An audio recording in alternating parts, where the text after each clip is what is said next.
دغه فلم کې 9 کاله مخکې د کرونا وایروس وړاندوینه شوې وه. سلام دوستانو، ستړي مشي، وخت مو په خیر. اما ذهنیت دا دی چې انسان یوازې د ستونزو د هیرولو یا فکر بدلولو په موخه فلمونه ګوري، مګر ډیر ځله معامله برعکس هم کېدای شي. کله به مو داسې نه وي اورېدلي چې 9 کاله وړاندې جوړ شوی یو فلم دی په ټوله نړۍ کې حقیقتا خپور شي، بلکې په 6 ممالکو کې دی فلم عملي شي. هو، داسې وشول. هغه هم له چین څخه د ټولې نړۍ بیلابیلو هیوادونو ته د 2019 ناول کرونا وایرس په نتیجه کې د ډایرکټر ایسټیون د 2011 کال کونټیجن نومي فلم له چین څخه د خپرېدونکي کرونا وایرس په نتیجه کې نوې بڼه غوره کړې چې تر حیرانونکي حده اوس مهال خپور شوي وایرس سره کافي ورته والی لري.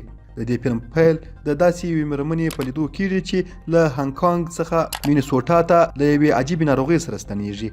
څو ورځې وروسته مري. ورپسې د هغې په میړه او کورنۍ کې د نوموړې ناروغۍ نښې علایم څرګندېږي، بلکې په ټول نړۍ کې وبا خپرېږي. په نوموړي فلم کې داسې بدترنې منظرې ښودل کېږي چې څرنګه افواهات او غوغاوې خپرېږي، د خلکو ترمنځ اندېښنې راولاړوي، ټولنیز ژوند په بد رقم متاثره کوي.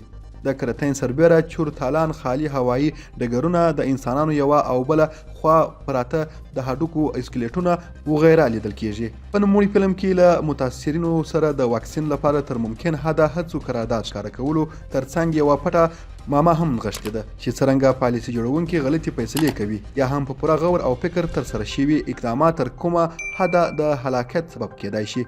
د اوسني کرونا وایرس په هکله هم ویل کېږي چې له یوه شوپرک څخه خپور شوی او د ووهان ښار په یوه غذایي مارکیټ کې کوم پلورل شوي څاروي په ذریعه انسانانو ته لیږدول شوی دی.